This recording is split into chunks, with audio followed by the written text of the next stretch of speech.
Welcome to Everyday Asphalt. My name is Jim Warren with Texas A&M. Glad to have you guys here today. The purpose of this program is to go a little bit deeper in the areas of materials, design, construction, and maintenance.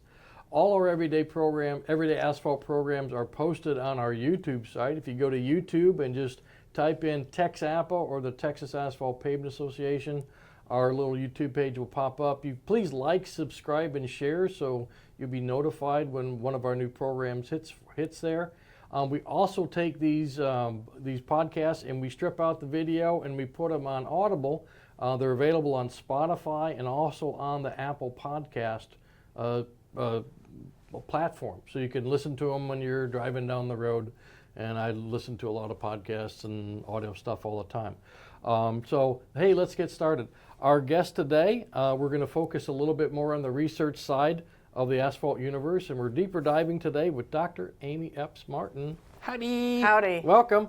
We're at the campus of Texas A&M University. It's a beautiful day. We're looking out over everything, and it's a home football weekend we're getting ready for. So I see people getting excited out on the campus today. So I was out here helping with one of the classes today. So anyway, so let's go ahead and get started. Again, welcome. I know you've been on before. I think last time you were on, you were remote. Yes. And so this time we're back in person, which is great. So let's just kind of do a little introduction again. And so, sure.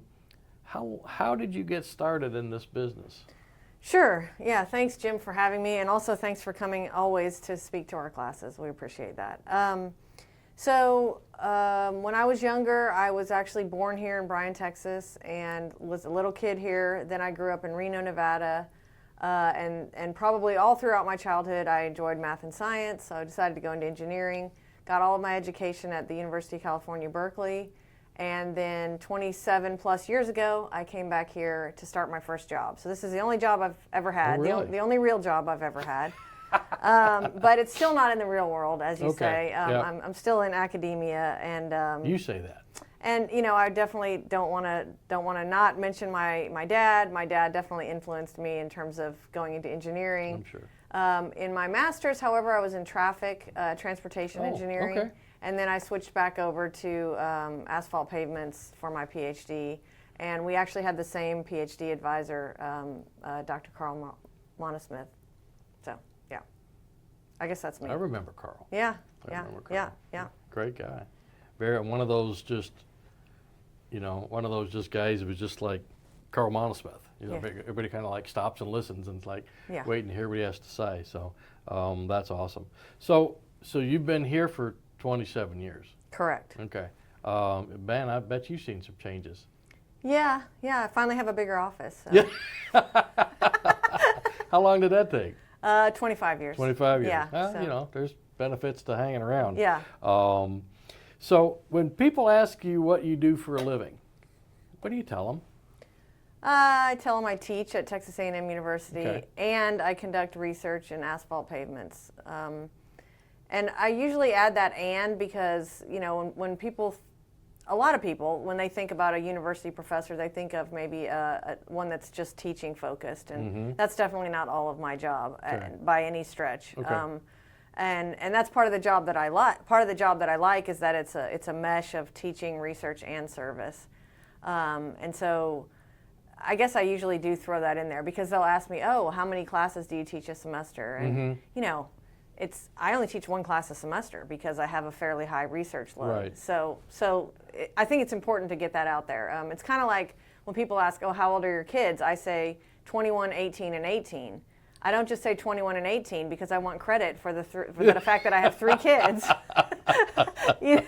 So it's kind of similar. Yeah. Well, that makes sense. Yeah. That makes sense. And I think, I know a lot of people in the academic region, and they all have kind of a different mix.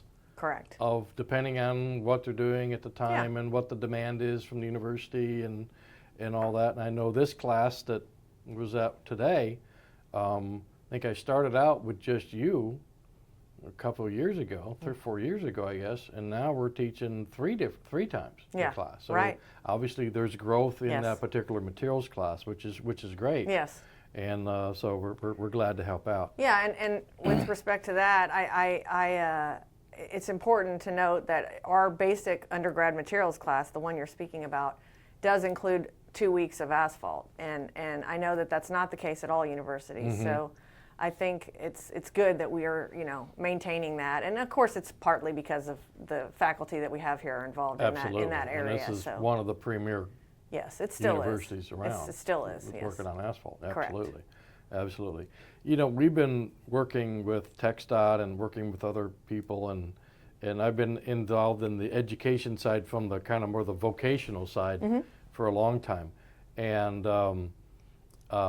since you've been on the university, and when I was here a couple months ago with the other class, I took the time to kind of ask them if they could stay after a little bit and kind of pull them a little bit on, because one of the things that we're working with TxDOT and some other groups is we have a void in knowledge, and we're trying to bring new folks in. Yeah. And I'm really kind of curious, since you've been here for 27 years, you've seen basically kind of for generations 20 to 30 years, you've probably seen part of one and another one.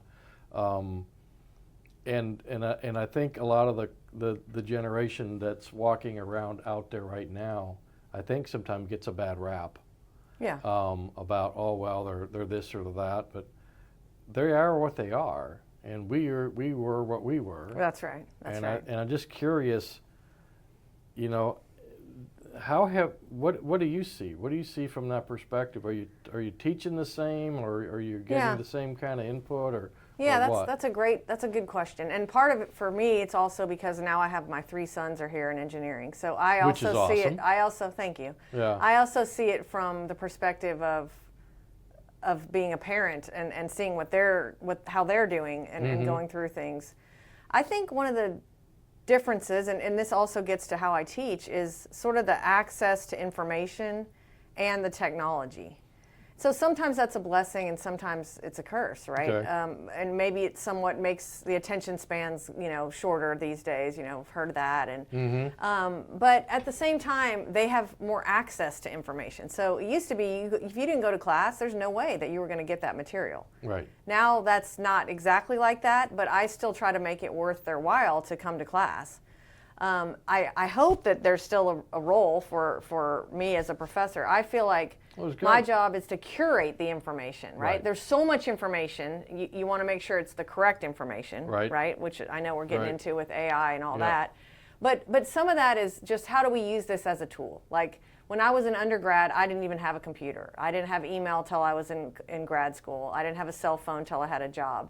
So all of this is like, how do you use the technology to be better at your job? And I think the younger generation does know how to do that, maybe even better than us, right? Oh, sure. So I would say that there's pluses and minuses, but I mean, I do think that I think we're going to be just fine. Like, I do think that, and I'm saying that because I'm biased probably, but I think the students. Well, you see it closer than anybody, I think, than I. I mean, I see people that come through my classes or people we interface with, but I mean, when you walk outside, you're surrounded. Yeah.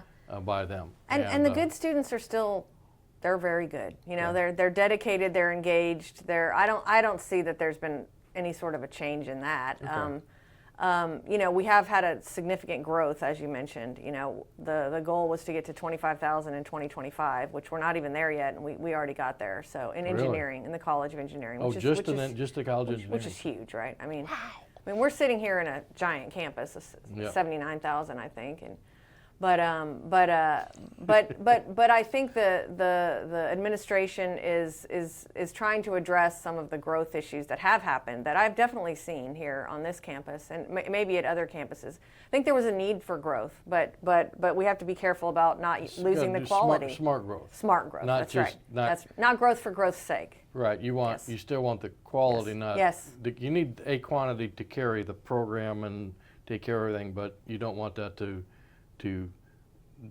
dilute the quality of education. Correct. That's coming out of Texas A&M. Correct. Or any organization. And everybody that we send out, my undergrads and my graduate students, they're representing this program, and so we want them to be the best they can be. Yep.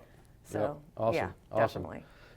Again, we're just trying to you know, as we're marching forward, trying to figure out how to incorporate, you know, I think, you know, the phone that I keep on your hip and the phone Yeah. that's over on your computer over there is a good tool. Yeah.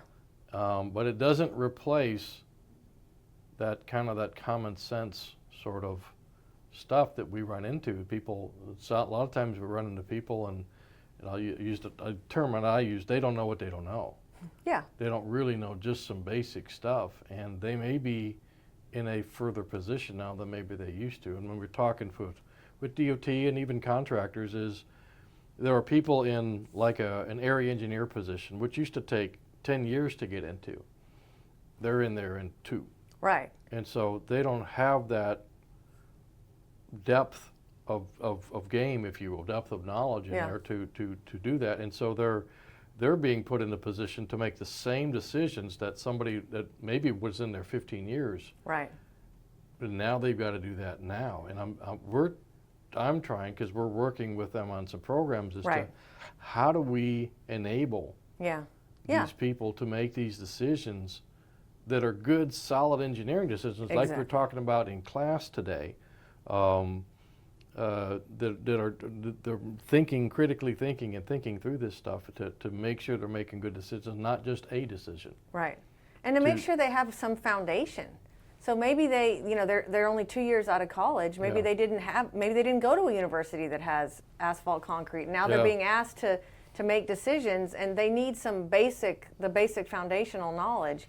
So I've been teaching in the TxDOT Materials Academy, which definitely helps along Yep. with the TxDOT staff, Yep. but it's not broader. And I Right. think maybe we'll have a chance to work together in the future, because I think there's a big need for that. There's a huge Absolutely. need for that. Absolutely. And Absolutely. and so yeah, and back to what we were talking about, how things have changed. So I've definitely tried to utilize technology in how I teach as Okay. well. So during the pandemic, you know, everything changed, right? Everything And changed. everything That's had to when change. we started doing this That's stuff. right. Everything Yeah. had to change. Yep, had And to. so back then, I pre-recorded all my lectures. Okay. I redid them all. I cleaned them up, you know, because after 10 or 15 years, you know, you need to either update. It's not really a lot of updating, because it's a lot of foundational knowledge, like I just mentioned. But basically cleaned them up with a cleaner slide template, went through everything, literally everything in my classes, and recorded like sort of short mini lectures, like 20 minutes or so. There you go. 20, Okay. 25 Okay. minutes. There's a couple that are longer, but I usually have them watch them over 2 class periods. And so basically that's their homework, is they have to watch that pre-recorded lecture before they come to class. And then in class, how to make it so it's more useful and more active, we do a lot of different things. Like we do summary tables together, we do practice quizzes, we do quizzes, all of that's in teams. We go through that together. We do examples, we do demonstrations. I do a sponge demonstration for the different moisture states Sure. and aggregates. And Yep. so try to make it, again, worth their while to be there. Okay. And some weeks they might not watch the pre-recorded lecture, and I can usually tell that. And that's okay. But if you get them engaged, they're going to get more out of those activities if they have watched the pre-recorded But you're lecture. giving them the pre-work, shall we say, Mm-hmm. to watch the video. But then when they're getting in there, they're not just getting the lecture, they're getting more the hands-on application. the application yes, approach. correct. And I mean, COVID being what it is, it really gave us some new tools that we Yeah. hadn't thought about doing. Yeah. Handle that reverse, they call it reverse classroom? They called it flipped. Flipped. Flipped. Flipped classroom. Yeah. And I was like, well, that's real interesting about having some work ahead. If you do a little bit of that work ahead and get the concepts, then you get it again, and Yes. the repetition starts to Yes. creep in. And then with the variety of the techniques that you're using, helps reinforce the concepts. And sometimes there's hey, look, this is actually doing this or whatever, and in the process you're really getting that Yeah. aspect of it. And speaking of repetition, they like the fact that when they're ready to study for the exam, they can go back and watch again if they need to, just little parts. Sure. They also like that I record the discussion sections, and so they can also okay. go back in case there's some part of a problem we were working out that they don't understand. They can go back and look at it again. Yeah. And I do talk fast, and so they tell me that they can only watch me at 1.5 speed, and because a lot of times they like to watch at 2 times speed, but they can't do that with me. So I find that funny. That's find funny. that funny. Yeah. At least they don't have to put you like at half speed or Yeah, I'm talking like yeah, that would be bad. and yeah. that kind of problem. Yeah. Interesting. You know, I remember college for me a long time ago, back in the 80s and early 80s, and I remember sitting in classes and just writing the whole time. Yeah. Everything that was on the board, with the hopes that I would remember it. I don't really ever remember the professor really having the conversation. I mean, they were speaking obviously, but they were writing and speaking, and you just would have pages and pages and pages of notes, and that's kind of how you had to. That's how it was Yeah. at the time. And I think now with the technology that we've got, the cell phones and using that is really, I think, the better way of doing it, because I don't really learn well just with one technique. I like to hear it, I like to see it, I like to do it, and the more you engage in it, I think you end up having a better, it sticks. Yeah. It sticks better in the process. Okay, good. So does industry need to adapt to the new generation, or does the newer generation need to adapt to the industry, kind of like? Probably both, right? Probably both to Probably some both. degree. Yeah. I don't know. I don't know. I think we should all be open to feedback, right? In terms Absolutely. of if we are doing these training programs, trying to figure out better ways to do them. And Yep. so far, the students have liked this flipped Oh, okay. methodology Okay. from the feedback that I've gotten over Even the though last few you're back years. in the Yeah. regular Yeah. operations. And they come to class. I mean, for the vast majority, you know, you're not going to bat 1,000, but it's. We had a good crowd today. Yeah, it was a good crowd today. So it's so for right now, that's my plan, is to Okay. keep doing that, Okay. and again, listen to them along the way. Like one time they wanted me to post the slides, you know, the full slides, 1 per page, just because somebody wanted to have that. I can do that. Like, that's not that big of a deal, right? Yeah.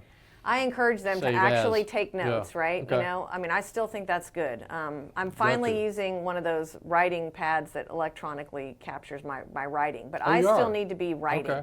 Okay. So that's just how I am. My problem is I can barely read my own writing. Well, that's true. I gotta work on That's true. That's true. I got to work on that. So, obviously, you're teaching different than you Yes. were, and like you know, bad as COVID was, it brought us the opportunity to do some things differently, forced us to challenge ourselves a little bit. You are now a mentor, obviously, and that's a big responsibility. Yes, it is. How does it make you feel? And also, being a female in engineering makes me a role model, whether I want to be or not. Like, Okay. there's no choice. And, Okay. and I guess I don't mind that, but it's, I guess you don't realize how important role models and mentors are. And so now that I'm on the flip side, although I would say I still have role models and mentors, Sure. but you do realize how important it is. And it's not like a burden. It's not like something that you have to think about. You just pretty Go much do be it. yourself Yeah, and be open to absolutely. talking with people. Yeah, So, absolutely. so And I think that's the most. I think when people are trying not to be themselves, then it's artificial, and people pick that up pretty quick. yeah. But I think you are who you are, you know, warts and all and everything, and that just makes it. I think that's really what I like about this industry, is that we've got so many different people, and they are who they are. And then typically in the construction business, there's not a lot of people holding back. Yeah, that might be true. You kind of pretty much know where things are coming from, and so but the honesty of that I think is very refreshing compared to maybe some other places and stuff that you see on TV and stuff. But I love it. I think it's just a really cool thing. So you're a mentor, but who are your mentors? Professor Mona Smith, for Okay. sure, and Rita Leahy. Oh, Rita, yeah. He brought her into my PhD committee, and Okay. at first I was worried, like, oh, I've got 2 bosses to satisfy. Okay. But that was a really smart move. You know, she's Great lady. definitely a trailblazer, Smart as a whip. female in Yep. our industry, Yep. and also just she was really good at keeping me calm and you know, as long as you're doing Centered. your best, that's all you Okay. can do. that's one of my Yeah. that's my personal family's motto. And just do your best, right? Okay. That's all you can do. Got it. And so the two of them, I think, plus my dad, of course, they taught me to be prepared, always be prepared, Okay. and to be humble. Like don't walk around, thinking you know everything. I mean, Right. we all can learn from each other. Absolutely. We're all on the same team. And Yeah. AAPT just had I'm You're a just recent president? past president. Yeah. I'm past Past president president now. now. Okay. I'm past, two past. Oh, two pass. Okay. Which means this is my last year is what it really means on the board. But AAPT just had our 100th centennial Yeah. celebration, and Yep. it was I'm a sorry I great. missed that. It was great. It was really Awesome. great, and it Awesome. was I saw some pictures. yeah, and it was a looked lot really of cool. it was a lot of past, present, and future. It tried to capture all of good. those in all the Good. different topics in our industry that we could put in the program. And I think what I really came away with is that we're all on the same team. We're all trying to make Trying to advance the technology. yes, and advance the practice. and give a transportation network that's necessary for this country. Awesome. So Awesome. I thought that was really what I came away with from that. So it was good. Cool. So we're at the university, right at Texas A&M, 72,000 people, or something like. I think it's 79, 77 or 79. That's a city. I mean, that's a whole. It's big. It's Not crazy. as it'll be more in Kyle Field in a few weeks. So. Yeah, I get. Actually, this weekend, I guess it'll. Yeah, but I'm talking about the Texas The game. Texas, so that will be packed it's to the going to be brim. packed to the brim. And loud as. Yeah, it's crazy. gonna be loud, yeah. It's going to be loud. Bring your earplugs. Yeah. Any challenges you face here that are? Well, I think I mentioned before that sort of my job is teaching, research, and service, Mm-hmm. and Do you add the service? That's an actual. You add that as a component to what you're doing. yeah. So, since I'm pretty involved in research, I would say that's the big part of my time, and then teaching and service are still important. And what's really important is the integration and I think how it all comes together. So service could be like I was recently the interim division head for transportation and materials. So that was about 20 faculty in our department. Oh, okay. And then, but it can also be professional service. So like AAPT past president and all the committees and other working groups that I'm involved in. So Gotcha. so that's not zero. And especially at my stage in my career, it should be a pretty big component. But that keeps you rounded. Yes. Keeps you Oh, yeah. informed. Yes. And keeps you hooked in with what everybody else is doing, which Yes. makes you better when you're doing your research. Yes, because correct. You're in the loop. Correct. I'm in as the opposed loop. to out trying to trailblaze out on your picture on your wall there. Yes. Which is beautiful, by the way. Oh, thanks. These And, are all my pictures from different places I've been. nice. But the challenge is for this type of a job is continuity of funding and staff. Okay. And maybe that's not so different from some of the other things No, going not on in really. our industry. Not really. So It's still a business. that's right. Yeah. And It's still so a business. it's my job to develop researchers and students. That's my Okay. job, and I have to kick them out of the nest. And I'm proud of them when they go out and do a great job, right? In any type of position, government, agency, industry, academia. But that means that there's continual turnover, right? And Your job's never done. yes, and There's always then, another thing. and I got to get projects to support them in that journey, and me. But so that's, I would say that uncertainty is the biggest challenge. I Okay. would say. All right. It's just it keeps you hungry though. You got to keep Yes. getting up and going after it. That's every day. right. That's right. Gotcha. So I want to take a step back and just what's purely from a research standpoint, you said you work in the academic world and I work in the practical world, but Yeah. I think we cross over all the time. But to you, what's the fundamental purpose of research? Why do we do that? To expand the knowledge base Okay. and push the technology forward and better understand maybe the mechanisms of what's going on. Okay. But then at the end, you always have to have an implementable product. Okay.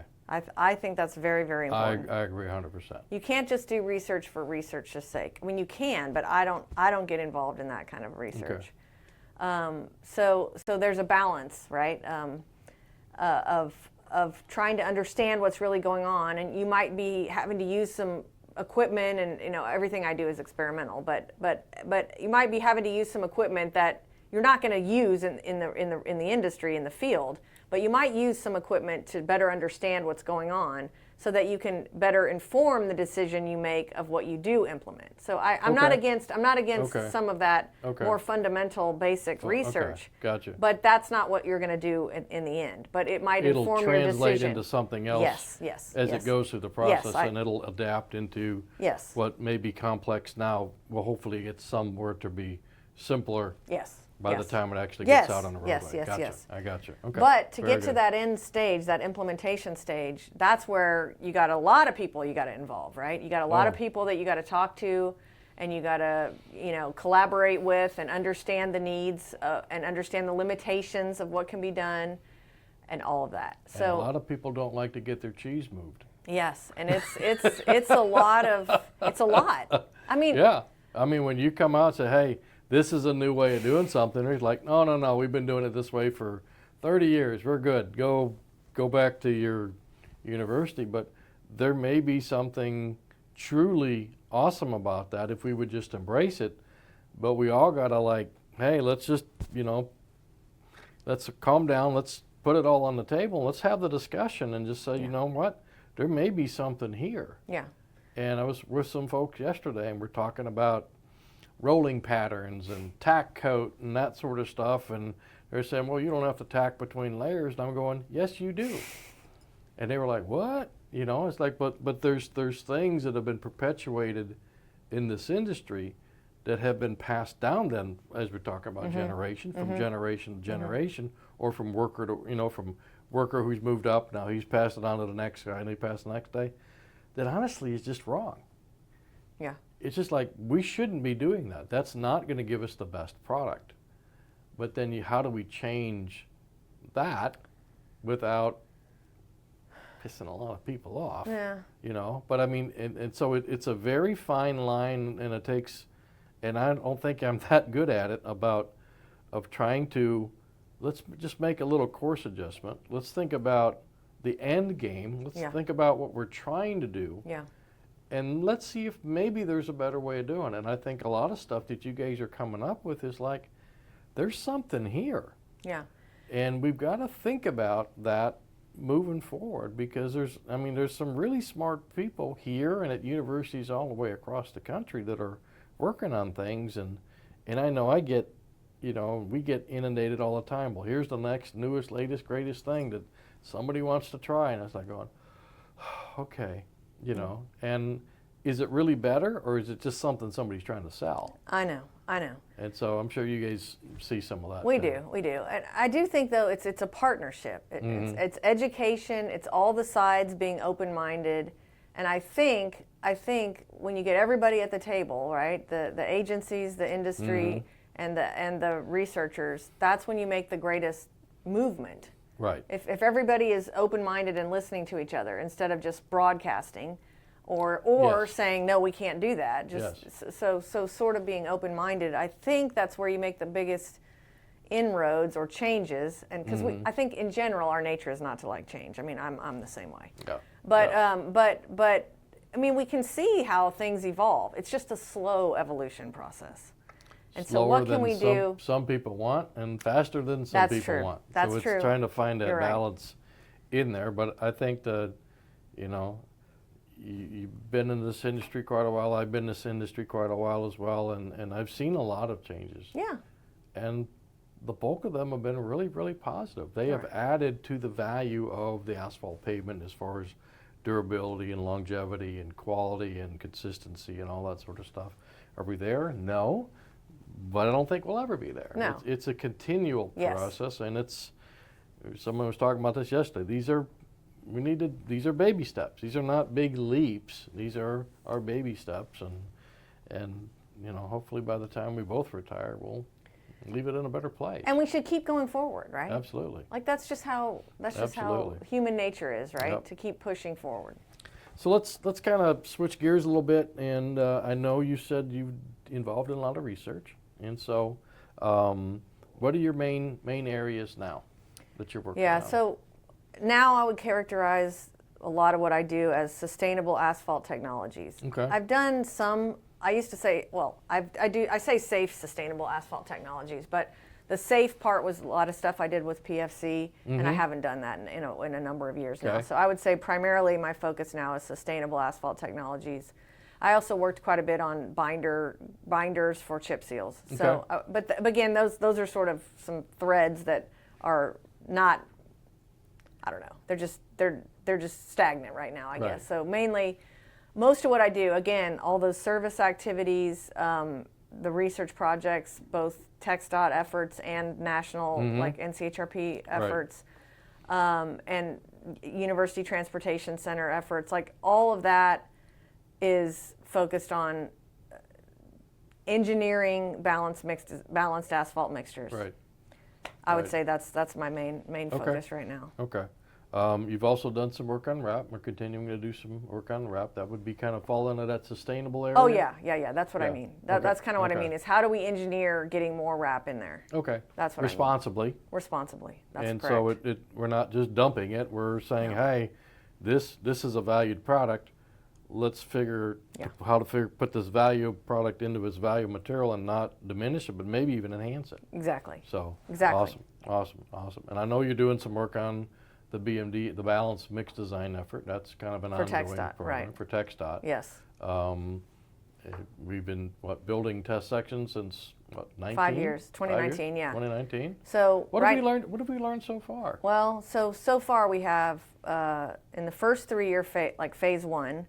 That's when there were about 33 sections built in 9 field projects. Again, Which is huge in the big scheme of things. That is a big huge. deal. It's huge. Yes. And that's because of y'all's support of the whole, having the TxDOT industry working group. It's through all of the contractors and all of the material suppliers. I mean, it's a big effort. There's a lot of people involved. Yep. It's a huge team. Yeah, when I first saw that, when I came back, I was like, oh my God. It's that big. I mean, that's way bigger than many states combined. Yes. Is what Texas is doing. Yes. And so I give TxDOT a lot of credit for Absolutely, funding 100%. that and for leading that effort. And it takes all of us, though. It's a big team effort.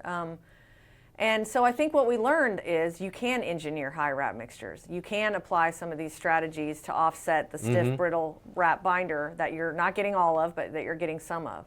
Good. We've learned that, I think on average, the TxDOT BMD sections are only about 14 or 15% wrap. And I think statewide, we're only around maybe 18% Right. wrap. And so compared to other states, for that number, we're sort of on the low side. Like nationally, I think the average is 21, 22% right now as of 2022. Yeah. So I think anything to push that up a little bit, and I think we can do that. I think it's definitely possible. We've proven it's possible with the repeated load test, the Hamburg and the overlay test, or with the more practical test, the ideal CT and the RT. And so we're doing all 4 of those tests. And so that's what we're trying to figure out. When can we use which ones? Can we use some in design and some during production? We're sort of just at the tip of the iceberg on the production side. So since those 33 field sections were built, again, 1 to 5 years ago, this past year, 3 to 5 years ago, on those. The second 3-year phase that we're in the middle of now, we've now been associated with 4 more projects being built. And this time around, the focus was on multiple days. Right. So the first phase, it was half to 1 day's production. Again, Like a trying to test up the section. wrap. Right. Trying to up the wrap, trying to apply these strategies to get it balanced, things like that. And so now this next phase has been multi-days of production, but only like two sections per field project. So that we've added another 8. So now we're over 40 field sections. And every year we go and we monitor and core these. You so go back and check the old ones. We're checking so the you're distress. building a performance curve. Correct. Okay. And we're checking the core's properties, how the mechanical The mixture aging properties and yes, all that sort of stuff. Okay. are happening. All right. So that's a lot of effort, right? Every year It we're is going out now, huge. and we keep adding to that. So That is a huge effort. That's going to keep some some PhD students busy for Yes, a long time. Yes, Working through all that data. Yes, and which is great. And so practical. On the production variability, I think we've had some good partnerships with contractors, and we're showing that it can be done. Okay. So that's where we are right now. I would say, yeah.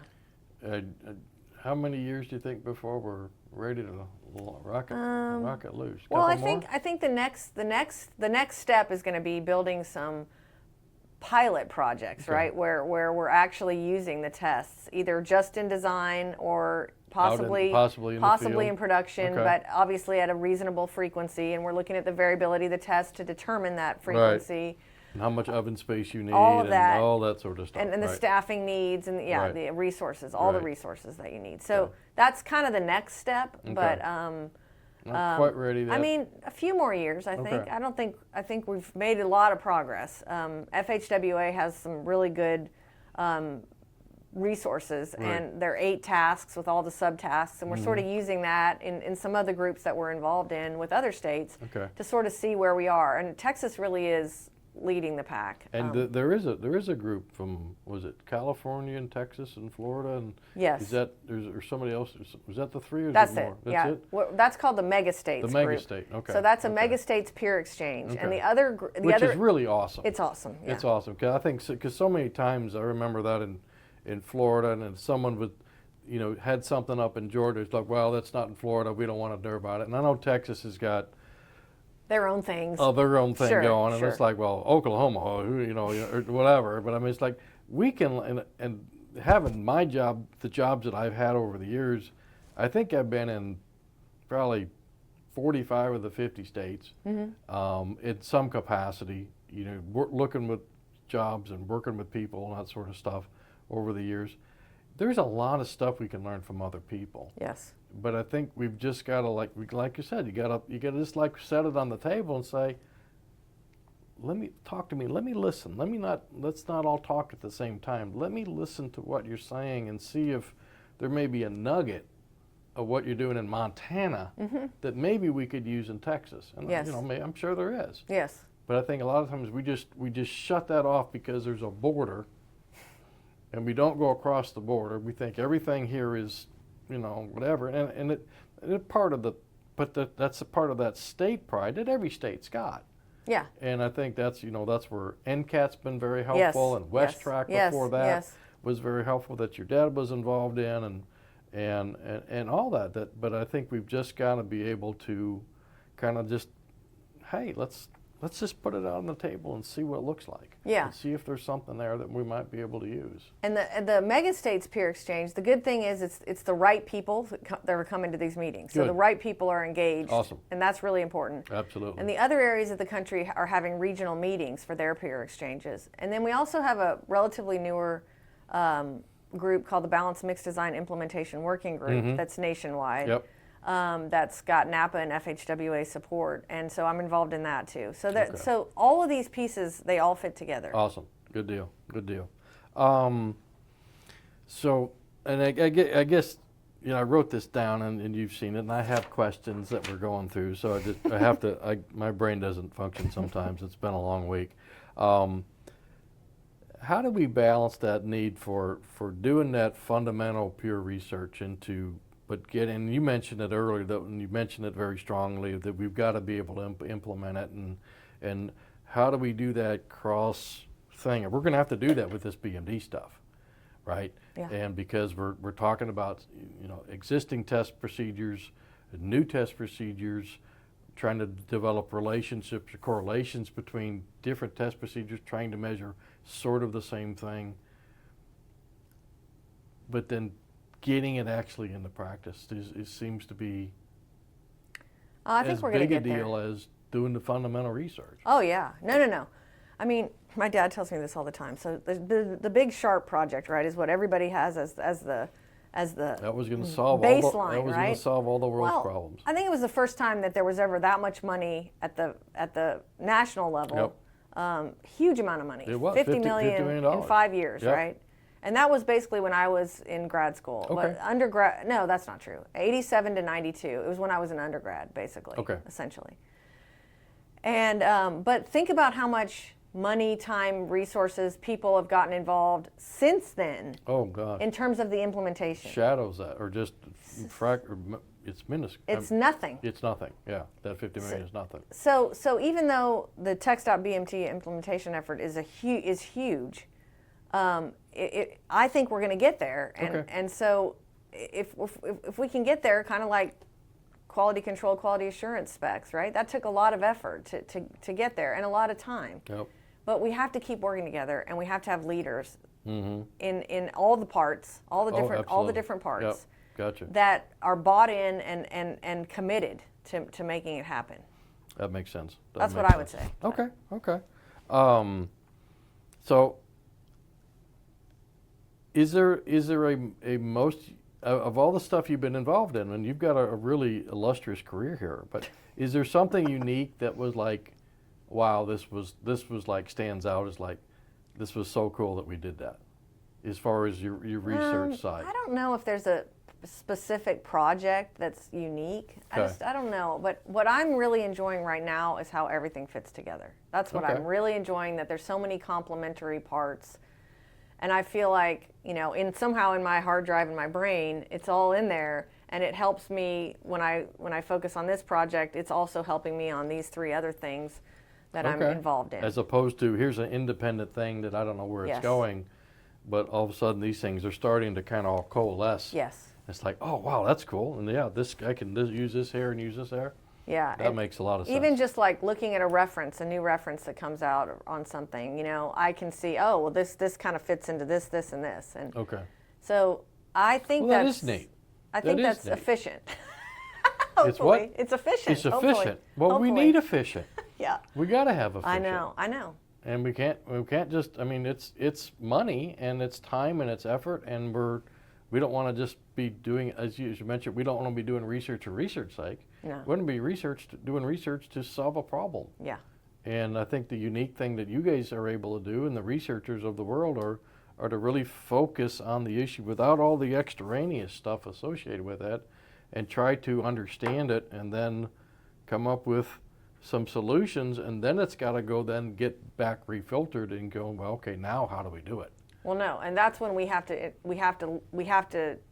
get out, come out from our offices and make sure that we understand how it's going to fit. Yeah. And it's actually better to do that all the way along, right? Sure. You don't want to wait until the end, because what if you have something that's not practical, right? So I think the key is to have these working groups that are involved from the very beginning, and for every project I've ever worked on, the better defined you have, the better. Yeah. Otherwise, you go crazy on scope, and scope creep, yes. Or you have a million mini projects that are never mini and never simple, and so it's good to keep having a plan. You can be flexible, but it's good to keep having a plan. Keep coming back to what are we supposed to be working on? What's the focus here? What's the focus here? Good deal.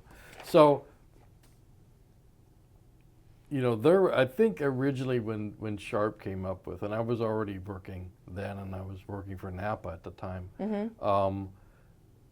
I think there was this idea that we would finally have the true performance test, and we could solve everything, and we would be good to go. And that was in the 90s, and we're 25, 30 years away from that now. And it's always been kind of like the holy grail. Yeah. Of having something some sort of test that we can put on the asphalt, and it's going to say this is going to last us 20 years or 20 million easels or whatever the number of easels we're looking at. Do you think we're going to ever get there? No. I think this is kind of like, so Sharp, again, like I said, was when I was in college. And I would say that maybe this is only for women, but for I was basically told I could do everything. I could have a career, I could have a family. That's not true, the big right? lie. That's not true, right? So you have to balance. You have to balance. Everybody has this work-balance interface, that we right? are both trying to deal with. Yes, exactly. And so but the work-balance thing, it's to me, it's like the whack-a-mole game, right? Every day there's so many things that pop up, and you just have to push them back down.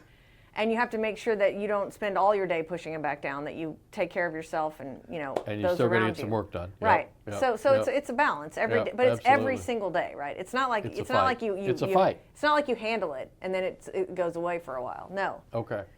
But I like that makes sense. I like that. I Yep. think that we back to the SHARP program of that same time period. I think, you know, we there was a lot of good research done there, a lot of good fundamental sure. research Yep. by all kinds of people, and there was a lot of collaboration, which I think was great. And I would love to have something like that again. I think we could all benefit from it. Okay.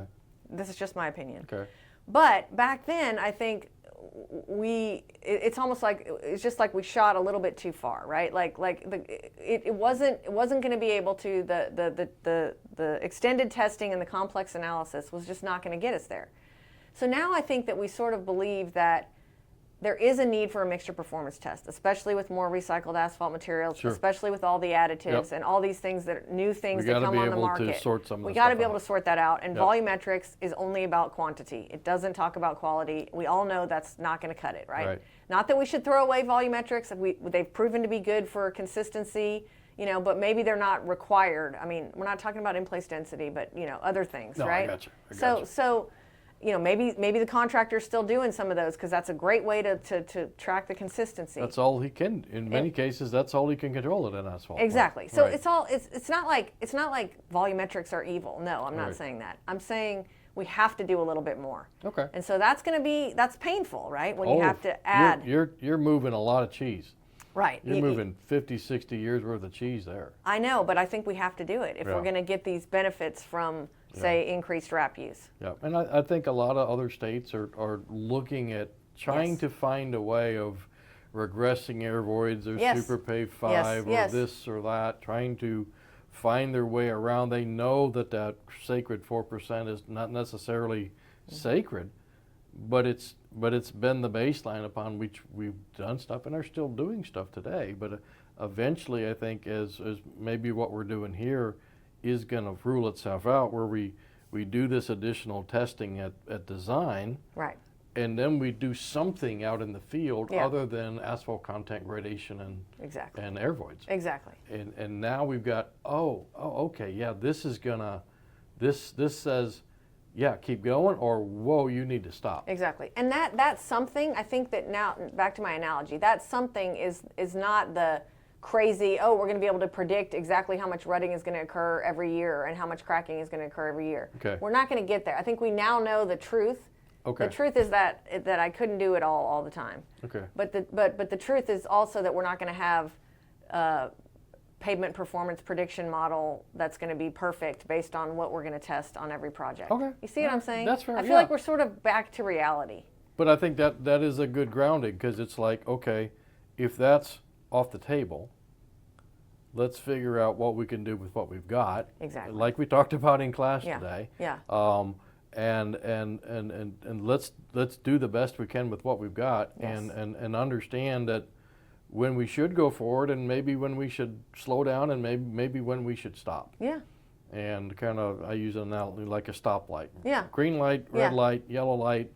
And I think if we could give that to the contractor, and as the contractor's testing his materials, and he does these additional, ideal CT or Whatever. RT or whatever it is. Yeah.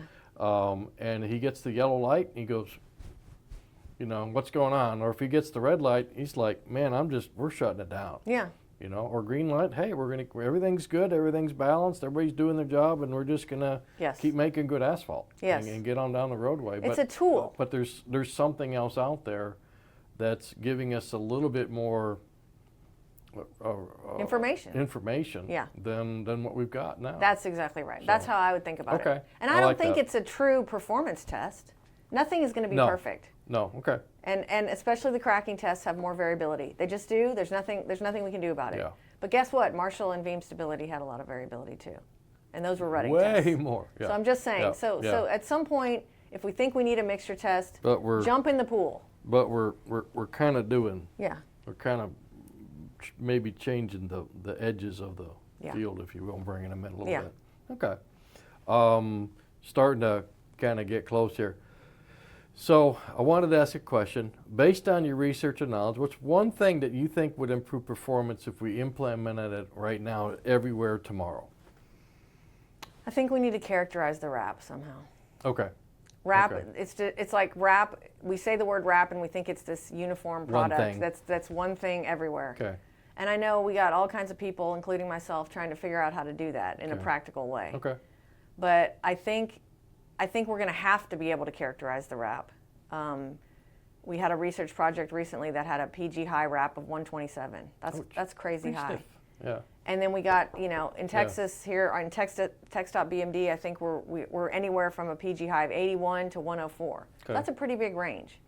If So- it's going to be a significant part of the mix, That's the point. we have to understand Once you get to that. 20, 25 and above, Now we're you have to know it, we what it gotta- is. We got to understand that. If we're just going to dribble it in, it's not that much of a big deal. It's a I black agree. rock. But I when you agree. get to the point where we're really relying on that binder, Some of it, at least. some of it, Yes. we gotta know what's Yes. it. Okay. And so it's not. I'm not even trying to say you can't use the 104 PG high wrap. Just gotta but maybe you can't use it at 50%. Yeah.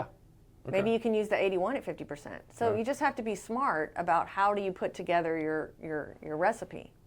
Or like what we're talking about, some cases we separate Yeah. the recycle. I mean, up to this point, the contractor really has there's been no financial need for them to separate it because it's all treated the same way and we're not using much of it. So Exactly. it's just put it in one pile. So I think it needs to be, I don't know, I think Amit at CTR has been talking about, and Fuji, like a SAC A wrap and a SAC B wrap. Yep. I mean, not SAC, but I don't know what you'd want to call it. Wrap A and wrap B or Surface something. aggregate classification for Wrap. wrap. Yeah. Absolutely. Yeah, and maybe that would help, just at least 2 piles.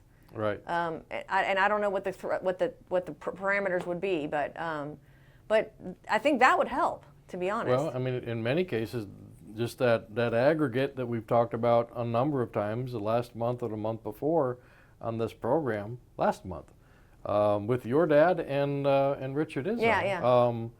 Just talking about that's not available everywhere. Right. And it's a valued material, and if it's on the roadway that we're going to repave and we're going to take that off the roadway, why can't we use that back in the road? It just makes logical sense to me, as opposed to hauling it another 200 miles or whatever it is and spending a lot of money on something and then taking that really valued material and throwing it into the shoulder. Yeah. It's like, that doesn't, it kind of gives me the willies, if you will. So, okay, good response.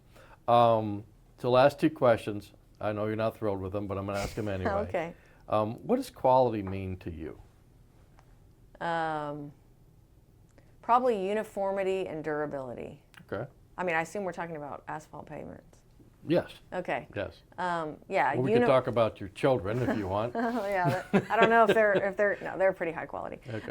But yeah, I would say uniformity. Okay. It's always important. I Okay. think, and but durability is pretty important. Absolutely. And Okay. I think that's what we're all scared of, is now that is shifting back over to the, we're in the cracking is our major issue right now. We don't switch all the way And back. and yeah, exactly. Yeah. And I think, and that's the tougher one, because is. the tests have more variability, because you have to wait longer to find out, because for all of those reasons, Yeah. it's tougher, but that's why we need some kind of mixture test, I think, to guard against it. It's a worthy fight. To guard against it, yeah. To guard Yeah. against it. Okay. Queen for the day, king or Okay. queen for the day. You get to change anything. What is it and why? And I'm going to leave it completely open.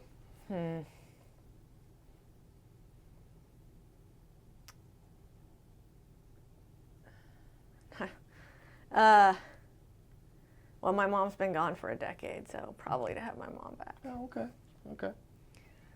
Just I get it. God, I'm sorry. No, I get it. So I get silly, it. but and it's all good. She's still definitely with me, but all the transitions in life, that's when you miss. You want them to a share it. lot. Yeah. You want to share it. Or lean on, or whatever. Yeah. So No, I get that's it. what I would say. It's okay. Well, I appreciate you sharing. I appreciate you being open about Sure. that. That's, I don't mind crying. No, that's okay. I mean, my wife lost both her parents, and I lost my dad right about the same time. All together?